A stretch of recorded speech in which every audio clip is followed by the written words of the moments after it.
Look up in the sky. It's a bird. It's a plane. It's the epic world of the Cinestro Corps. I'm your boy Blackspeed, and today we're discussing the incredible teaser for the first film of James Gunn's all-new DCU Superman, flying into theaters in 2025. Y'all get ready to look up and see greatness because the GOAT back, baby. Big Blue is back. We're talking real hope, real truth, justice. I'm not gonna say the American way because right now the American way is a little jacked up. But truth, justice, and liberty and justice for all that shit. Let's get right into it. As you know, the teaser dropped today on Is it a teaser or is it an actual trailer? That shit was like 2.5 minutes I know long. they're talking about tease, like, bro, I just seen the whole movie in two. Did they really say it's a teaser? Yeah, they say it's just a teaser. So then that means like when the trailer drops, I think around Super Bowl. That's just our speculation, but I'm pretty sure it's gonna be Super Bowl. And there'll be one final like Super Bowl trailer for what's it called, Captain America around that time probably, or Thunderbolts, whichever one. Captain America comes out on the 14th, February 14th. And I think the Super Bowl is the first week, right? Yeah, I think so. So then they'll probably do like one last trailer. But anyways, we're not talking about Marvel. We're talking about DCU. They're gonna drop the big trailer around Super Bowl time, hopefully, and we're probably gonna freak out and react to that one too. But this teaser did show us a lot of good positives, a lot of things. I think showed us a lot. Some potential questions about, but that could just because that could be just because this is a teaser. But for the most part, this was exciting. This is a breath of fresh air because, as you know, Zack Snyder, the criminal that he is, bastardized Superman so bad that everyone thinks he's supposed to be. Yeah, they think he's supposed to be this gritty, jaded. I'm just damn, I'm so boy. Emo. Like, bro, he's incredibly Zack Snyder's take on the character was incredibly cynical, I think, right? Whereas this teaser, I think, shows us that James Gunn has a much more I just, for lack of a better term, like positive approach to this character and to this world. And just one thing that stood out for me about the teaser, like right off the bat, is the fact that it's like, God, they colored this movie so good. Dude, it's not muted or gray or brown or black and white. It's like vibrant and bright, and it looks, I think it looks incredible. Like just aesthetically speaking, I think it's so like beautiful, like to look at. I think it's so like engaging and entertaining to look at, and so that's the main thing that really stood out for me. I agree. And, you know, watching, and I'm gonna go rewatch Man of Steel just to see the difference. I'm gonna start with rewatching the Man of Steel trailer because I remember when that shit dropped, I was like, yeah, this kind of cool, but it felt off. Only because it's just so like, it felt bland. That's what I was looking for. It felt bland. Yeah. But watching the movie when it came out at the time, I was like, okay, we're getting Superman again. I haven't had Superman since like 2006, save for animation. So it's something. It's something. But seeing this is like when Top Gun Maverick, the trailer came out, and I just knew like this is gonna be the fact that that's your fucking reference point for everything is so funny, bro. Top Gun Maverick. Tom Cruise needs to pay me. So funny.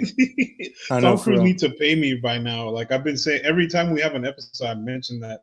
But yes, Top Gun Maverick trailer had me so hyped, and then like seeing this and just watching him like it started off with him with the Yamcha pose. I was like, bro, they're showing him getting his ass beat, and then it's showing him like flying. That little pre-teaser is showing him like flying. I was like, that's so sick, dude. Crypto. This is how Superman should make you. I think it's a very hopeful, dude. Also, I mean, obviously we haven't seen much of David Corn Sweat, but I think like he just looks so good. I think he looks like Superman. He feels like Superman just in the little glimpses we've seen. That one part where he jumps, he protects the girl from the shrapnel. That is the best shot. It was incredible. That was such a sick shot. Or the one where he's punching out of the cage and he's like, man, I don't know. And I'd seen something on Twitter that was talking about that was talking about like the types of lenses that I don't call it X. the type of lenses that James Gunn and his cinematographer were using for this. Whatever, it's all a whole bunch of like technical jargon and bullshit. But whatever they did, I think it kind of looks kind of fish-eyed, like the ends Mm-hmm. anamorphic in a sense, right? Like the edges look kind of Like, blurry and kind mm-hmm. of misshapen, and the center is all where the focus is. But man, I don't know. There's just a couple shots in that trailer that I think look incredible. Like that one shot where he's punching out of the cage, the way that it's filmed from the bottom up. Like it just, I Mm-hmm. don't know, man. We've said this a million times. I think we're the biggest James Gunn glazers, I think, Bro. of all time. I just think he really understands these characters, and he understands these Mm-hmm. stories, and he just treats them with he approaches them from a place of like love, right? Like he Yes. loves these characters, he loves these stories, and he loves these kinds of making these kinds of movies, regardless of how you feel about them. I think that is such a genuine like way to like approach it, right? Because at the end of the day, he's like, I gave it my all, and I'm passionate about it, and you can really, and I think that really comes through in his movies, which I think are some of the best superhero movies that we have are the James Gunn ones. So I I don't know, man. agree. I couldn't stop rewatching it. When I woke up, I was just watching it over and over. I was just like, it's so good, dude. It's so good. That's exactly. What I'm gonna do is I'm gonna pivot into our next point on that because like James Gunn, you know me, dude. I have high respect for great filmmakers, and we've watched so many good films over the last year, Yeah. especially the last 2 years of us doing this podcast. But James Gunn really stands out for me because of his ability to take characters that are not household names and turn them into household names. This is like one of the first films where he's doing a major like this is the face of DC. Superman is Yeah. the face of DC. Superman is the face of superheroes in general. Let's start there. I'd Superman say is the one. Spider-Man. I'd say Spider-Man is more popular, but Mm, yeah. Yeah, no, I don't think it's up for debate. debatable. I don't think it's up for debate. I think it's Spider-Man bar none, then Batman. Spider-Man Barn. We'll, I we'll think revisit that. yeah, we'll Spooderman. revisit it. But Spider-Man. yeah, no. Superman is one of, if not the icon, most icon, the one of the Yeah, most yeah, iconic yeah, yeah. superheroes, and to have such a love for these comic characters and the care that he's taking, we saw it with the Guardians run, the care that he has with Guardians, the care that he took with Peacemaker. I'll be real with you, bro. I did not read a Peacemaker comic Mm-mm. until watching the show and finally understanding like this guy's fucking James Gunn is freaking bro cooks like cooking's not even the right word. He's him. James Gunn is him. And the fact that DC or Warner Brothers took a chance and said we're going to put you in charge of our new universe and it's all rolling on you, I have complete faith. This is the problem that Sony has. We just talked about Craven in our last episode. The problem Sony has is that they have no direction and they have people who don't care about the work, the characters that Hmm. they're doing. James Gunn loves these. I'll He push. I'll push. reads. I'll push back a little bit because I think although I do like that James Gunn is the creative kind of center and the creative force of this universe, I think that DC's gonna suffer from the problem that Marvel and Star Wars are in right now, which is oversaturation and just the fact that they're spreading themselves too thin. I think the fact that they're starting off with they did Creature Commandos that's coming out right now, and that's not great, right? It's like It's it's like and okay. it's all right. And if anything comes out, I don't know what comes out between Creature Commandos and Superman, but that's not it. Like let's say it's less than favorable. Superman's gonna have to do a lot of heavy lifting to kind of get the audience back A on huge. Mhm. back on their side, and so. Uh, I don't know. I think that's a problem at DC as a whole, which is I think they're trying to tackle too much too fast. But that being said, I do think obviously James Gunn is an incredible filmmaker, and he's more than capable and more than what's it called Qualified. more than qualified to make this movie, and I think it's gonna be really good.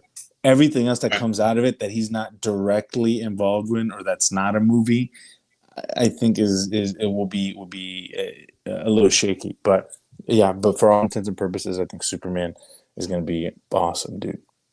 I agree. I agree, man. This trailer really did something to me. I woke up and I got the notification Superman trailer dropping in 20 minutes. I was locked into my phone Mm-hmm. waiting, and it really brought up some good feelings. I want to go ahead and read David's notes Yeah, because David do it. David he wasn't able to make it tonight, but he was planning on it, but he did give us some details here. I'm gonna read off of this text message. He said his quick thoughts on the Superman teaser. He said, I think I've teared up watching this trailer 4 times. This trailer and the 28 years later trailer were perfect. Were perfect example of a real teaser trailer. Give us the vibe, the tone, the stakes, and the emotions without detailing the plot. Great. Then he Yeah, said, perfect way to distinguish the new DCU from the tailspin that was the DCEU. yeah, Think about the first Man of Steel trailer. While it was very good, while it was a very good teaser, think about how it was constructed. mm-hmm. Muted colors with Superman's dad, Russell Crowe, narrating it with the flight at the end. That's literally what we just talked about. Then he Mm-hmm. said, this trailer, bright, colorful. The only voice you hear in the trailer is Superman's and the people chanting his name. The Yeah, various people caught in his story, Lois, other heroes, Lex, etc. He said Corn Sweat actually looks like both Clark and Supes. This is a big one because that's something incredible. that we really needed. We've been missing in a lot of the one who does it well outside of David Cornsweat and of course Christopher Reeve, Brandon Routh, uh, Tyler Hoechlin from the Superman and Lois Superman and show. He does Lois. it. He's a great. He might be the best Superman we have right now. Of course, until July when this comes out. Sorry, I really Tyler. like Love you, bro. I really like David when he's Clark because he's got the whole me and the bad bitch I pulled by being nerdy, By being type goofy and thing, by being being a goofy, little, yeah. by being a little weird. By being a little weird or a little freak. Uh, David said, while his Clark hair seems crazy, it actually does a really good job of distinguishing his personality from Soup's. And then he Mm-hmm. said, finally, the effing music. As much as I love Hans Zimmer, his Man of Steel soundtrack sounded like a great soundtrack for a war movie directed by Zack Snyder. Valid, valid. You're a big He said, Hans Zimmer fan, but I agree with David on this take. I agree with that. I I can think the Man definitely of agree with that. Steel is some of his, I mean, When lesser when work. To. when you listen to Man of Steel, then you watch this trailer, then listen to it again. The Man of Steel music sounds like something that would be in Dune, Yeah, or yeah, like it could be like his Inception soundtrack. Freaking phenomenal work. Interstellar, phenomenal work. He's done so many good good scores, and that's not saying that Man of Steel is garbage. That's just saying that the vibe that was given fits that movie, but it's not yeah, Superman. That's not a Superman movie. That yeah. is Zack Snyder circle jerk across the film or whatever the fuck. Right, This and this what I year was gonna feels say about the music actually is that even and that just goes to show just how good a James Gunn is at this shit, man. Because they took the original theme and then just kind of remixed it a little bit, made it a little bit more contemporary, and that it's got mm-hmm, electric guitar and maybe a little bit more synthesizer and shit. It sounds more modern and more of the mm-hmm, time, but it still harkens back to the original and still kind of pays homage to that. That's beautiful. That's how you should do it. That's mm-hmm, you're taking something that is classic and old and that iconic and just kind of revamping it for a modern time for a modern audience while paying homage to the original thing that it's based off of, right? So it's like this convergence of these two worlds, old and new. The thing that inspires it, the original, yet its own new thing. It's so good, dude. It's so well done, man. The graphics at the end of the movie where it's or that are popping up in the middle of the trailer, look up, July 11th, all that's it's just mm-hmm. it's so good, bro. It's all so neatly packaged. I don't know. I think they hit it out of the park, man. They this is like 10 for 10 on trailer on teaser, and Mm-hmm. I hope that the music does remind me of like not to go back to this same thing, but it reminds me of Top Gun. Oh Uh, my god, like man, somebody's that's funny. flying, bro. That's what it sounds like. It sounds like somebody's flying. Yeah, yeah. Legit sounds like this is some like a hopeful heroic theme. I'm like, this is great. This is Mm-hmm. how the music should be. So I'm hoping that the music for the rest of the movie is also on the same page. Yeah, I don't doubt that it will be, but I'm just like, me. Music is big for me. A music can make or break a. The it can. music can make or break a film. So we'll see how the music plays out for the rest of the movie. But David said John Murphy using the original John Williams score, but turning it into like a proto rock anthem with an orchestral rise. Genius. I agree. Then David finished off his thoughts. He said, as a 90s kid, my dad showed me the original 70s Supes, and then I got Superman animated series plus Batman animated. Then he got Justice League Unlimited, and through all those, Superman was his favorite. Yeah. This trailer makes him excited to see the GOAT back on his throne, and I agree 100,000,000%.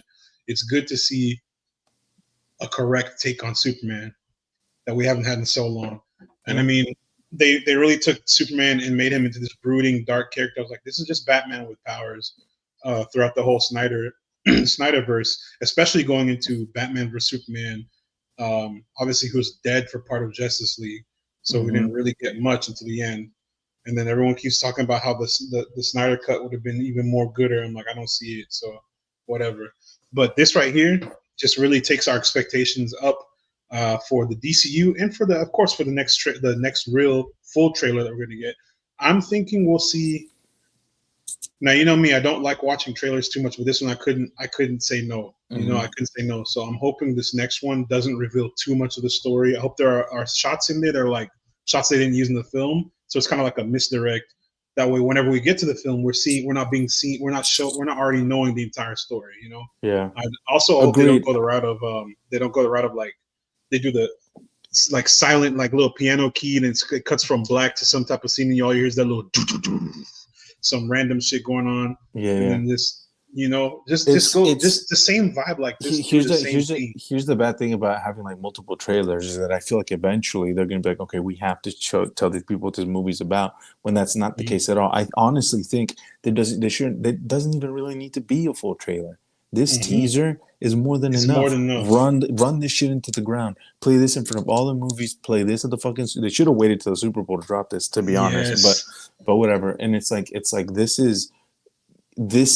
perfect. Like this is all you need. Like it's like if you like Superman, you're gonna go watch it regardless. But even if you don't like Superman or you're not really interested, I think that this teaser does a good enough job to be like, oh, to pique your interest because you're like, oh, okay, it's Superman. There's a dog. What's going on? Who is this? Who's that goofy Green Lantern guy? What's going on? It's like, and I think that's exactly what a trailer should do. It should get you excited or curious about the movie that's coming out. And it's like, what else are you going to show us? That's like you said, that's not telling us what the plot is. How much can you show us without revealing too much of the plot, right? And that's where I get kind of like scared about like, oh, okay, well, if they release more trailers, like, what are they going to show us? They're going to say basically show us the entire movie. I think this was great because I don't know what the fuck is going on. I don't know when it's set. I don't know the context of anything. I don't know. And it's like, it's great because you want to discover that in the theater, not beforehand. Not before. Because of the trailer. That's what my only real complaint is, that this was a teaser, yes, but it showed too much still, in the sense of, yes, we know Guy Gardner is going to be in there. Yes, we know Hot Girl's in there. Lex Luthor, of course, is. You can't really have a Superman movie without Lex, but I wish they had only shown like this is gonna sound real head ass, but if they had shown like Lex, like the back of his head, we know it's Nicholas Hoult. If they had like shown just a scene of him like sitting in a chair or like turn sideways, like doing some villain shit, and then cut to like something else, and then of course Hot Girl. I wish we didn't see her in this teaser. I love that we saw her, but it's because I think I want that to be. You know, let that surprise hit in the theater, hit different movie or hit different, like in another trailer or something like that. I feel like it's too early. But then again, I'm not trying to question James Gunn's, you know, vision, because methodology maybe we're not seeing in this teaser.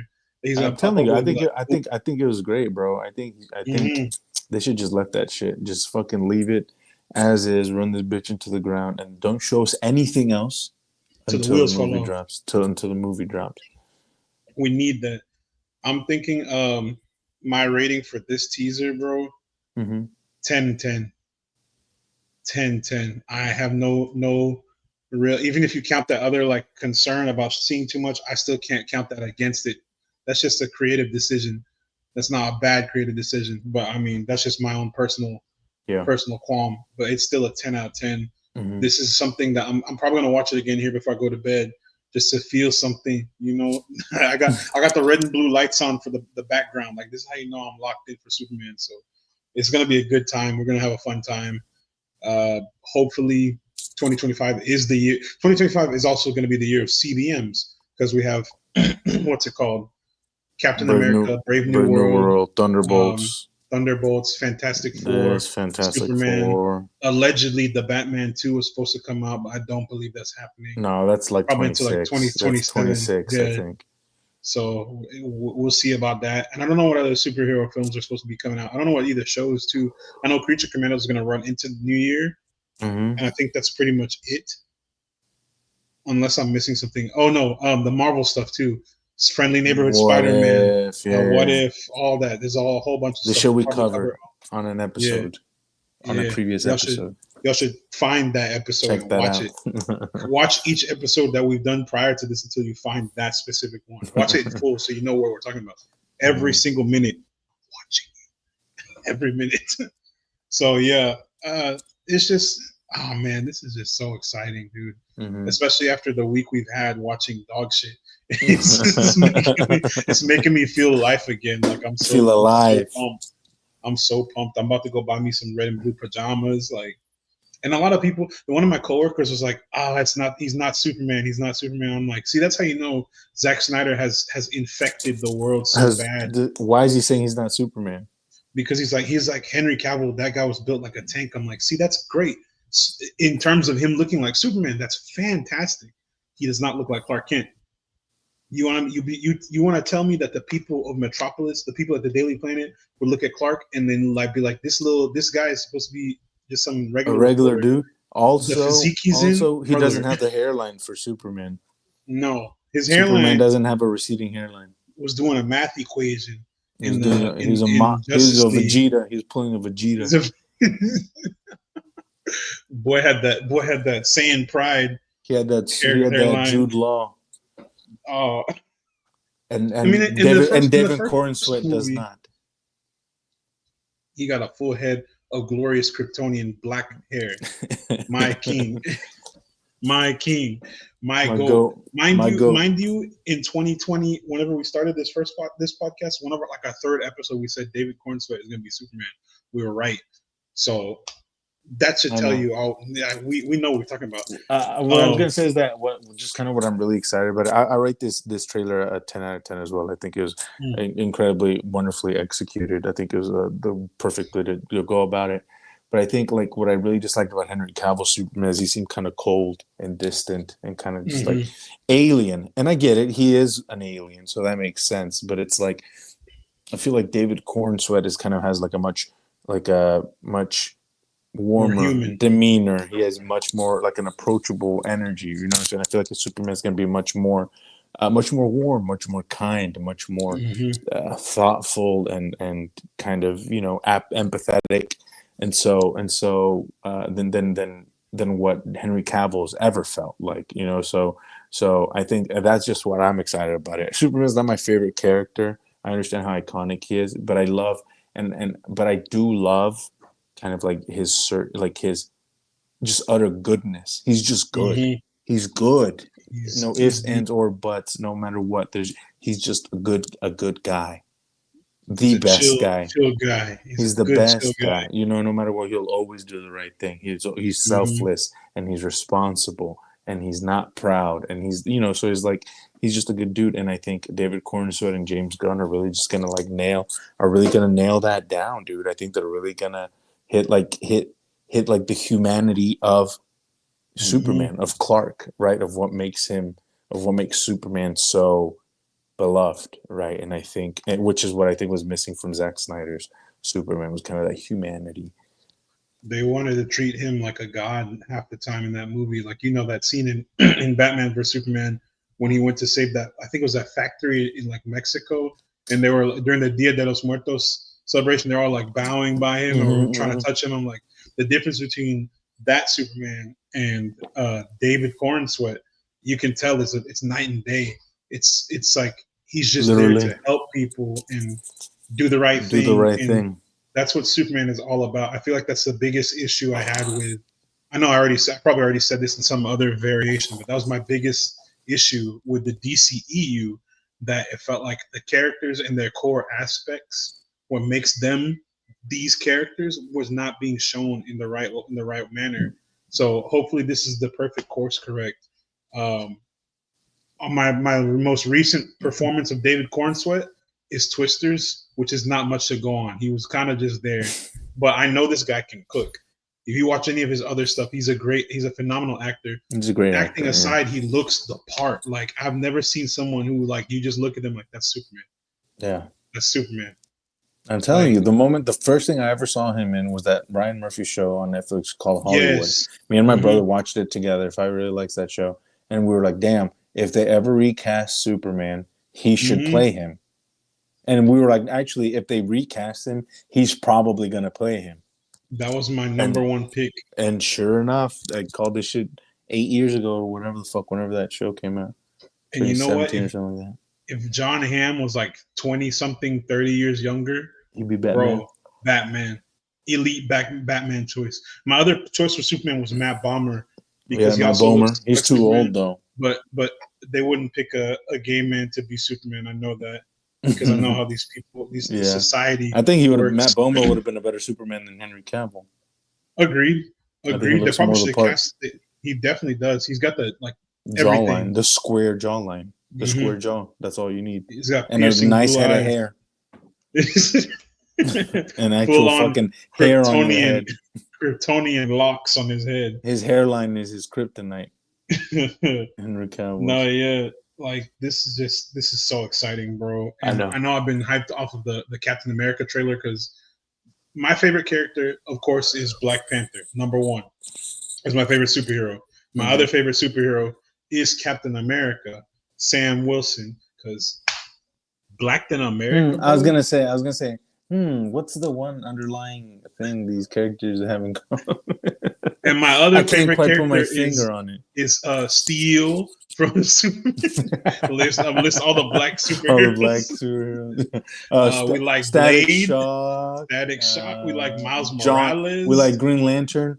But John Stewart. John Stewart, exactly. That's another thing I'm excited for. I want to see how they weave. So in this universe, all the heroes already know superheroes exist. It's not going to be some big origin story, which is another thing I'm really excited about because we've had enough of that shit. I don't need another origin. Let's get right into it.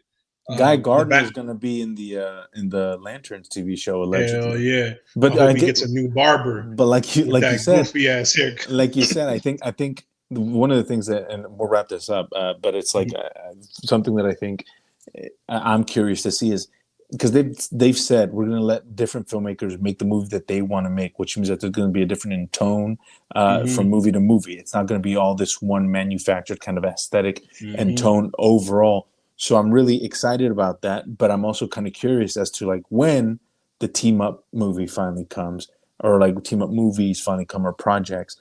How will that differing tone from character to character, from movie to movie, how will they make that all work as one? You know, because the Lanterns TV show is going to be much more like a true detective in space. Essentially, is what they're aiming for, right? So it's probably going to be darker. It's going to have heavier themes. It's going to be probably a little grittier than, for example, Superman Legacy, which is probably going to be a lot. I mean, not saying it can't deal with those kinds of things, but it's probably going to be a much different tone than that show, right? So it's like when they finally do get, like, how will Guy Gardner translate from Superman Legacy, where he's probably going to be goofy and funny or whatever, into then the Green Lantern show, which is going to be probably very jarring in regards to the difference in tone. So that's kind of exciting as to how they're going to handle all of that. I feel like on that part, having what's it called? Having what's it called? Hold on, I'm trying to think what this is great podcast. My thought left my head as soon as it entered. I was saying, you said having Guy Gardner in the Lantern show. Yeah. Having Guy Gardner in there when it's going to be more likely a more serious series. Oh my god, series. And acting opposite of like Kyle Chandler and what's my boy Aaron Pierre. I almost said Adrian Pierre. I can't believe I forgot his name. It's been a long day. Aaron Pierre, having him act across those fellas This should be really interesting. It should be really Those cool. fellas. Those fellas. So I feel like he'll bring he'll be like the more comic relief, make shit funny, and of course they'll be all serious. Like Hal Jordan's gonna be all cocky and an older, experienced Lantern.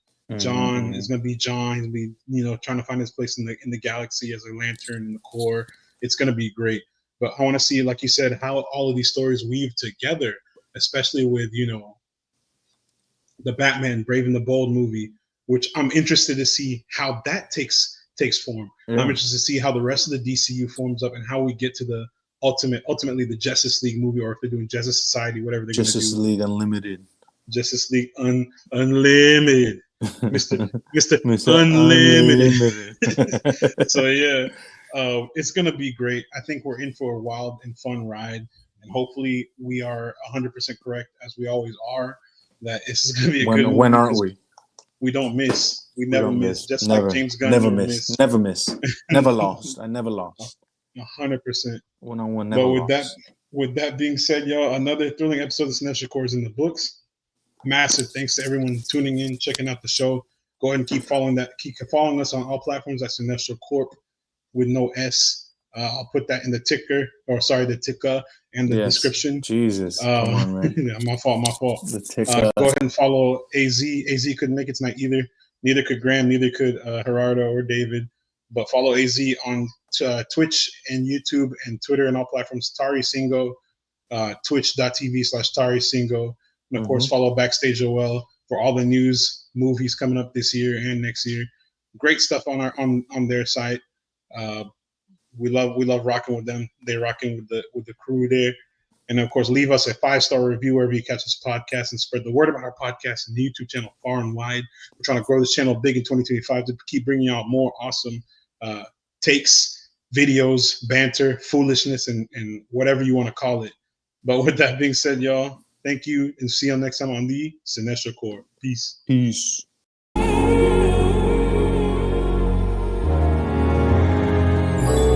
the kings of the screen, yeah. Cinestro Core.